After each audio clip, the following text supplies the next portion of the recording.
Hello and welcome on into another episode of the Renegades Sports Podcast. I'm Jake Gable, joined by Jacob Smedley. We are going to be talking about the NBA and college football as well. Very excited before we hop into it, though. Yes. How you doing? Another episode, another week. Another Jake and Jake. Super excited. Mm-hmm. Love the NFL tier list. We might have to revisit those in a little bit. But, we're going to some other football today. The NBA is back. Both of us love the NBA as well. So super excited to talk some big storylines across the association. Yes, earlier this week, NBA Media Day happened. So you got to see a lot of players for the first time this season, either in new jerseys or back in their old jerseys, but with their new rosters coming in. And, obviously 30 teams having their Media Day. We can't talk about them all. But we picked out some that we thought were some of the more notable moments. So our first one we're going to pick out is this quote from Joel Embiid, a major change he has coming on in to this season. I think I lost about 30, 25, 30. So, I still got ways to go. Still wanna lose more, but it's a process. I think for me, and Darryl will tell you this. As soon as we lost last year, I just texted him. I was like, we gotta do whatever it takes to make sure that in the postseason I'm healthy. So this year is all about, there's no agenda, there's no all-star, there's no, all NBA, there's none of that. It's whatever it takes to, make sure that, I get to that point and, I'm ready to go. All right, so Embiid losing weight. I think, I don't know how much of a national story this has been, but I know in Philadelphia that this has been something people have been talking about with Embiid looking a little sluggish out there. I mean, he's obviously a huge dude, and no one say he's like out of shape fat, but you saw Jokic shed some pounds a couple years ago, and they go on and win the title. He looked like he gained a lot of stamina. Maybe Joel facing that and trying to go the same route. Yeah, I think that's the way to go. And also I think something else adding into this conversation is the Olympic play. Getting to play with all of those other phenomenally conditioned NBA players, with LeBron, who's put so much into his conditioning and preparation, Kevin Durant, Curry, Edwards, all of them that really invest so much time and effort. And of course, Joel, different situation with his body, with the injury history that he is. But I think it's so important too, because also the way the game's evolving, Jake, we have so many of these big guys who are now able to handle the ball. We'll get to one in just a little bit that's switching teams. But, guys that are now able to shoot the ball on the perimeter, he's forced to go out and guard him. So that being able to, of course, he may not be as mobile as he was before without all of the injuries that he has. But it's great to see him dedicating himself to his body and trying to put himself in the best position he can. Yeah, and I mean, adding Paul George in there, it sounds like he has less of an agenda on MVP, All-Star, and more just making that championship and even just the conference finals. Paul George obviously going to help in that area, but hey, the Sixers add Paul George. That means he got subtracted from another team. The Clippers, now Paul George-less. Is that a good thing for them? One of the Los Angeles Clippers believes so. Guys, first loss PG. Can you talk about your first thoughts about how your role is expanding? I saw it as addition by subtraction. Like I said, more guys get more opportunity, not only myself. But I was excited. I think what I've said in this media day every single year since being here is that I want to be a starting two guard. And that opportunity is in front of me. I prepared myself. That was Norman Powell, and I thought that was very spicy. I mean, I don't know if you can exactly come out and say like, oh, we're gonna be bad. We just lost Paul George. Yeah. But at the same time, I mean, it's a big word to say addition by subtraction. It's not like they traded. Yeah, it's not like they yeah. got someone in return. Well, there's no sign-in trade involved. Yeah, Yeah, they just plain out lost him. Yeah. And it sounds like he thinks they could be better. I see where he's coming from, especially from Powell, though, at least from the standpoint of they've had a deep team, Jake, over the past few years where he's coming off the bench, had a few other guys, Amir Coffey, some other dynamic guards that they had that, with Paul George, with James Harden, with Kawhi Leonard when he was healthy, not everyone's getting those shots. Bones Highland was on that team too. Some guys that have potential. So I see where he's coming from. You don't have another guy that is going to want his touches during the game. But, I mean, he is still, in my opinion, a top 30 player in the game. And when you lose that, I like what Lawrence Frank did with the Clippers. And, with some of those two-way players that they brought in, we'll have to see how that pans out with Kawhi's health. But yeah, very, very interesting. Stirring the pot for that early season matchup between the two teams. Yeah, and I get what Powell is saying, and I do think that some players will step up. Like him, Terrence Mann's probably going to take a step up, but to say that they are a better team than they were last year, I already thought they were starting to hit the decline. Even since they kept Paul George, it seemed like their window had already shut. Now, I really think they are going to take a step back, especially when you don't know if Kawhi is ever going to be healthy. Yeah, exactly. Well, I mean, Paul George wasn't the only big-name player to change hands in the offseason. Just really 72 hours ago, big news in the NBA this past weekend with a big trade going down Eastern-Western Conference. Karl-Anthony Towns going to New York in exchange for Julius Randle and Dante DiVincenzo. One of his former teammates in Minnesota, Anthony Edwards, had this to say on Cat's departure. What's up, Ant? Cat gets traded, big trade in the week. Just what's your kind of overall reaction thinking to what Cat meant to you in your career and then the changes that are coming with Julius and Dante coming? I think everybody know Cat, my brother. So that definitely hurt. But it's a business, so I just gotta roll with it. And I'm ready to get they're not here yet, so I'm ready to get to know them, and try to figure it out and get it figured out as fast as we can, because we're trying to get back to where we was and go even farther. So Jake, with that, saying he's his brother, just heartfelt. After all they went through, they went on this run that the city hasn't seen in almost 2 decades since Kevin Garnett, and to lose that part, of course, the ups and downs of the postseason that Karl-Anthony Towns has. But from a Minnesota perspective, this was a guy that poured his heart and soul into the team. Yeah, I was shocked by this trade. I don't think anyone saw it coming. I really do not like this trade for the Timberwolves.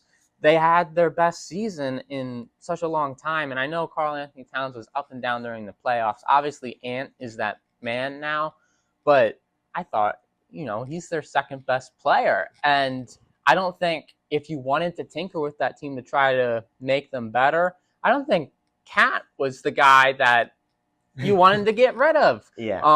I don't know how much of a market Gobert, Mike Conley, other guys would have had. You probably don't get Julius Randle, Dante DiVincenzo in return, but I don't know. You have a young team. I don't think you needed to mess with it yet. Maybe if this year you kept him and you took a step back, maybe you trade him, but I think they pulled this move a little too early. I don't think it was ready to pull the plug. Yeah, I see that. I guess as time when at first I was like, what are they doing? After a few days after, of course, it broke at 10:30 at night. So you had a little time to process it. Next day, the full day. I kind of understand financially where the Timberwolves are thinking. Karl-Anthony Towns is going to be paid $60 million. Don't think they viewed him as that. Of course, Tim Connolly viewing kind of the commodities, and of course that goes into another conversation with athletes. But Karl-Anthony Towns is a loss. I do believe that. I do like getting DiVincenzo back for him and Julius Randle. So Randle, yet to really be seen how he connects with Ant Edwards, but I do think that they're a deeper team. I know Randall is worse than Karl-Anthony Towns, but DiVincenzo now coming off the bench with Naz Reid. I'm excited to see what Rob Dillingham can do as well. So I feel like they got a little deeper, but you lose some of that top-end talent. And on the flip side, on the Knicks side, super excited. One of Cat's new teammates had this to say about adding the superstar big man.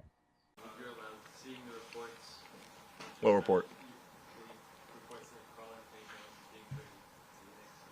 You got Cat? Oh, wow. It's crazy.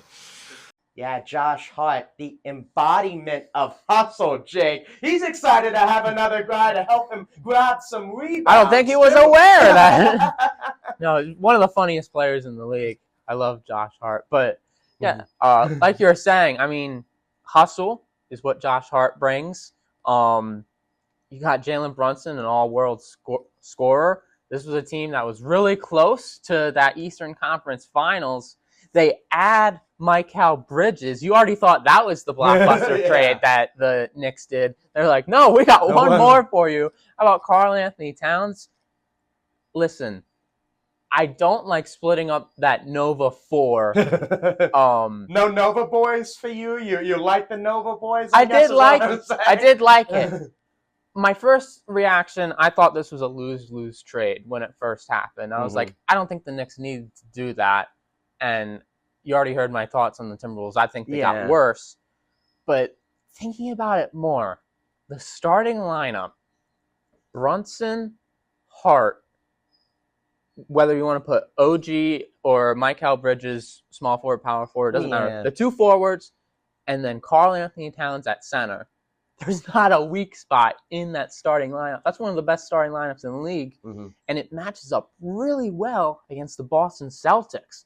I mean, big shooting center you have, Porzingis and Cat. You have the two wings that can score and defend, OG and Mikal, Jason Tatum and Jaylen Brown. And then two good guards as well, Josh Hart, Jalen Brunson versus Derek White and Drew Holiday. I think they match up really well against the Celtics. I don't know if I'd say they're better, but I do think this was actually a good move, but it could hurt their chemistry. Yeah, I'm very interested. You laid out that starting lineup. I agree. It's one of, if not the best in the league, the way it's currently constructed. Mitchell Robinson's going to be out for the first few weeks, coming back from foot surgery. Have to confirm on that, but he is out. He just received surgery, so he's going to be out for a few months. Hearing the rumors, is he someone potentially, if they're still on that, I don't want to say trade hungry, like improving the team, but he's a guy now that when he comes back, is he going to go back to that backup role like he was with Isaiah Hartenstein in the fold? Is he a guy that, you can maybe move for a shooting guard, so you can move Josh Hart back to that kind of like bench role that you imagine he was in with, DiVincenzo, Randall, and them at full strength? So very intrigued with that, but it's great to see the Knicks going for it. And as we mentioned, the Sixers as well. Those big East market teams are really going for it, Jake. And I'm excited to see how this season plays out. Yeah, it's going to be really exciting. And we haven't even hit preseason games, so can't wait. Yeah, training camp underway across the NBA and preseason games coming up soon as the Celtics and the Nuggets go to Abu Dhabi as well to start things off out of the country. We'll see how all of that plays out. But beforehand, we got a sport going into week number 6, Jake. College football, a lot of teams rising, falling in the rankings. We had just a huge game this past weekend. 2 top 5 teams facing off in Tuscaloosa, but we have some Heisman watch candidates, some guys taking over, it seems like, the leaderboards. Jake, I guess before we get into, we each have a top 3 list and an honorable mention. I guess your assessment first, just kind of as a baseline of how have you seen the college football landscape for the first 5 going into week 6 so far? Yeah, it's definitely been interesting. I think that Georgia-Alabama game was that first really like, oh, that's what playoffs is going to feel like game. Yeah. There's been a couple of good matchups so far, no doubt about it. But it's been very interesting. But now we're starting to get into the thick of conference play and everything. We'll see how it turns out. But, man, there are some individuals that are putting up crazy performances so far. And I'm excited to talk about them because, like, researching, trying to compare, this was a hard list to put together. Yeah, very hard. We were discussing beforehand, like, teams that they played, if they played any ranked teams, the stat comparisons. Yeah. Do you want to go first? Well, we're going to go number by number and kind of go that way all the way to the top. We'll do an honorable mention before we get to number one, just our honorable mention to discuss before we reveal. Do you want to reveal your number 3 first, Jake? Yes. So my number 3, just want to say that this is what has happened so far. This isn't a prediction of what will happen, but if the season ended today, I think in third place would be the two-way star Travis Hunter out of Colorado. He's doing something we have not seen in a very long time. He's arguably one of the best wide receivers, if not the best wide receiver in college football. There's a couple of guys that he could be battling there with.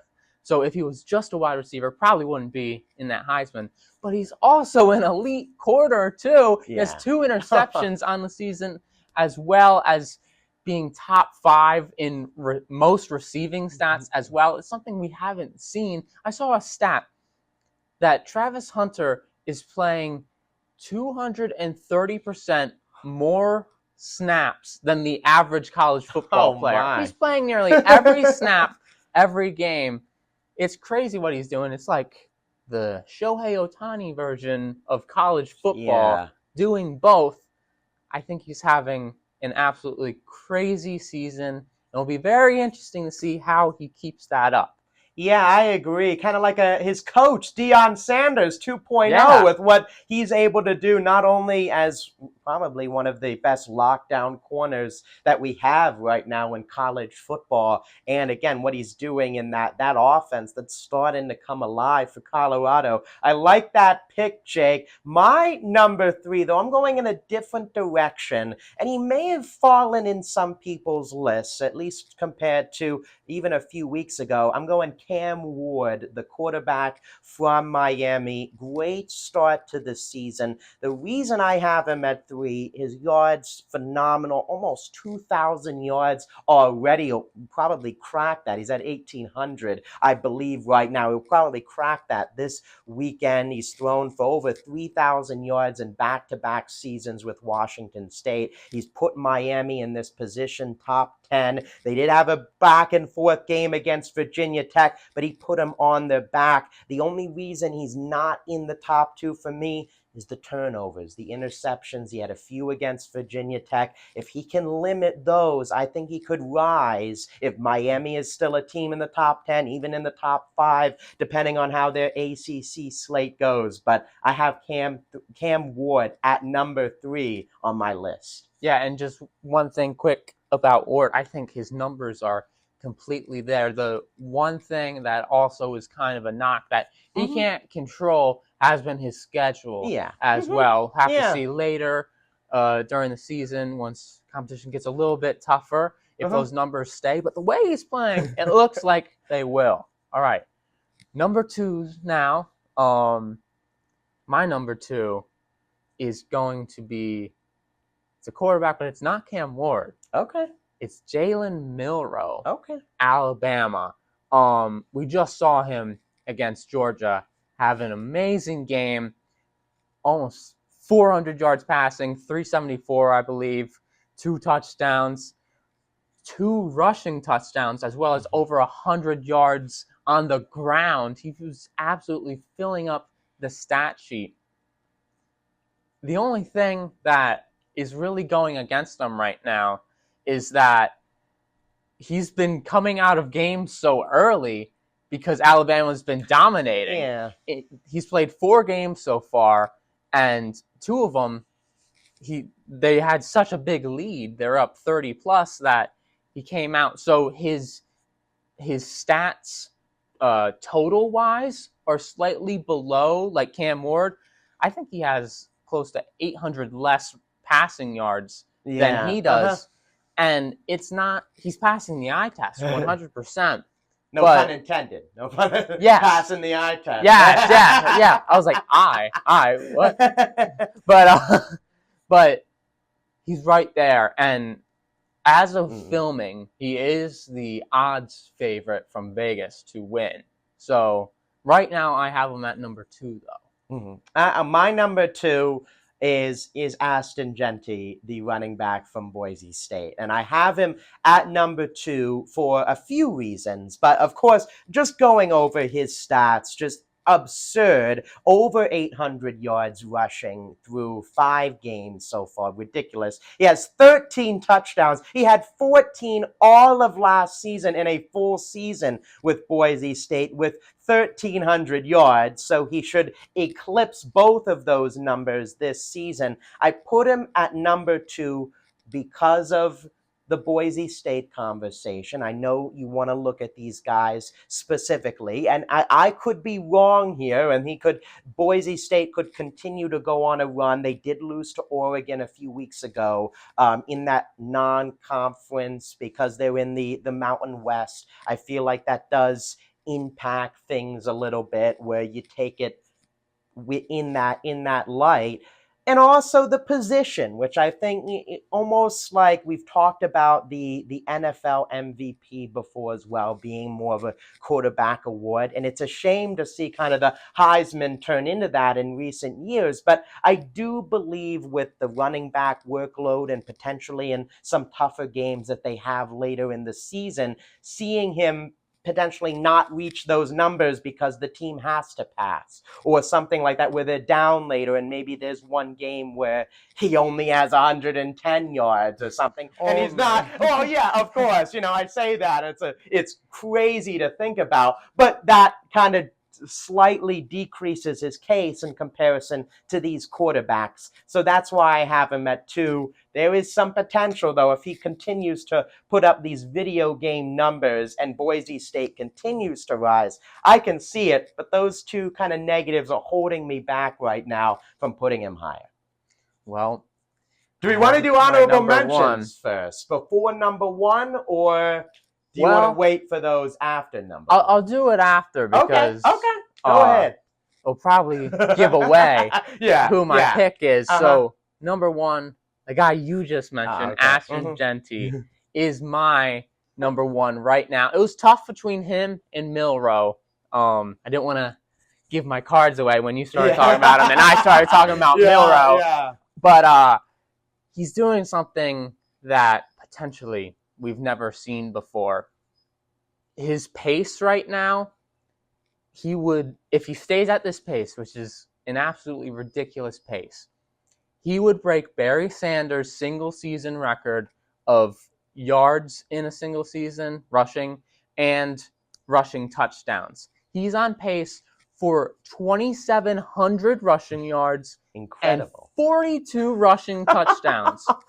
Oh, man. And he's not even that big of a threat in the pass, which I think is... He has 6 receptions for 19 yards. That is incredible. Which is a crazy thing, which might be a knock on him. Mm-hmm. But at the same time, if we're talking about breaking rushing records from Barry Sanders, that's why I have him currently at the 1. Also, he's just so far above any other running back. He's first in touchdowns in NCAA. He's rushing touchdowns. He's first in rushing yards. The next closest rushing yard leader, 160 yards behind him. That's an entire game's worth, and that's an entire really good game's worth. Yeah, I was going to say that could even be 2 weeks. 2 weeks worth. Yeah, exactly. And he's only played 4 games. They already had their bye week. Yeah. And I know Boise State, but they played Oregon. I know they lost to the Ducks, but he still played well in that game. He still had over 150 rushing yards and 3 touchdowns against the Ducks. So it's not like he can't put that number up against other teams. It'll be interesting to see if they can make that college football playoff as that non-power 4 team. But listen, it's tough, it's tight, but he's doing something that could be the best rushing season of all time, and I think that's what tipped me over to him. Yeah, and just kind of going back to your Barry Sanders point, there have been so many good running backs in college football since Barry Sanders, and he is shattering those records really out of the water. You're talking about like Adrian Peterson, Ezekiel Elliott, all of these, running backs that really put on a show, and he's doing all of that. It is impressive. Just those negatives for me. That's why I'm a bit cautious to put him at 1.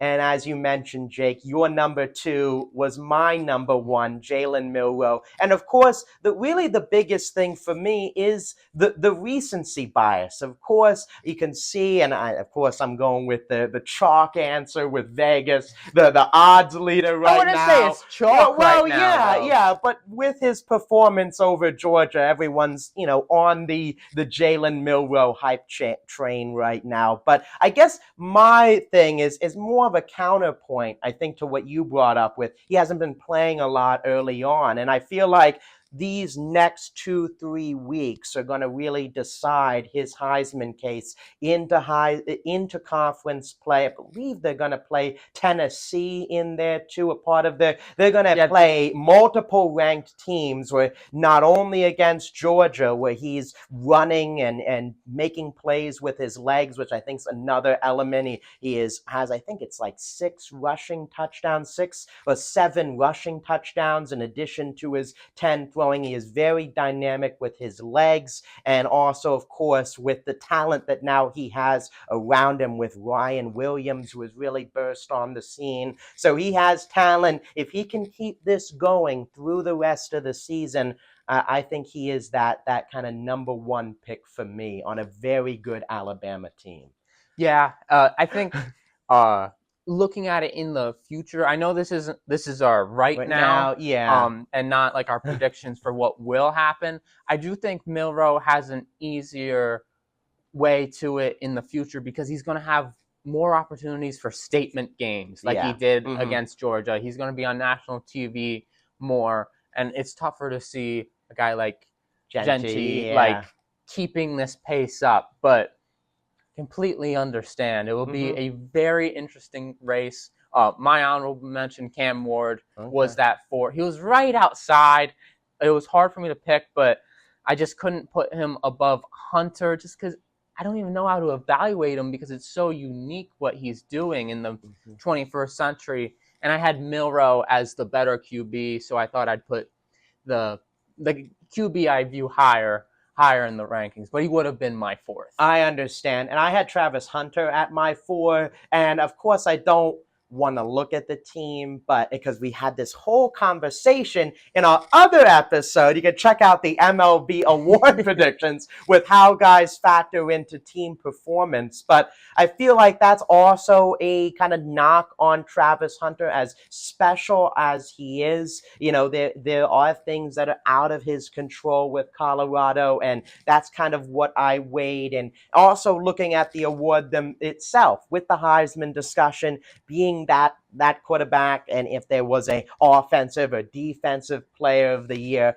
boom, I would have Travis Hunter at that top of the list. But I think the committee would value a quarterback a little bit higher. That's why I had him at 4. But we had the same top 4, just in different order and alignment. Another name that I was thinking was Jackson Hart, I think, from Ole Miss. Dart, yes, Jackson Dart, the quarterback from Ole Miss. He was another one that I was debating. They did just lose to Kentucky, so that's why he didn't do that well, so I kind of left him off. So, but yeah, great list, Jake. Great list. Yeah, and who knows? Another guy could emerge as well. So we'll see. But it will be very interesting. But that does it for this episode of the Renegades Sports Podcast. Man, It's getting in the thick of it of college football. NFL is starting to get in the thick of it as well. NBA hasn't even started yet, but excited for that. It's a great time for sports right now. Yeah, a lot of action going on, and that means we are going to be coming out with a lot of content too, episode shorts. For this episode, make sure you like, subscribe, hit that notification bell to be alerted every time we post not only episodes, but Jake, shorts as well. Yes, make sure to follow along on YouTube, of course, YouTube Shorts, but also TikTok, Instagram. Follow us there. Some exclusive content you won't see on our normal podcast that we will be posting. We do a lot of fun games there that I'm very excited for. All right, that does it for this episode. For Jacob Smedley, I'm Jake Gable. Thank you for listening to this episode of the Renegades Sports Podcast.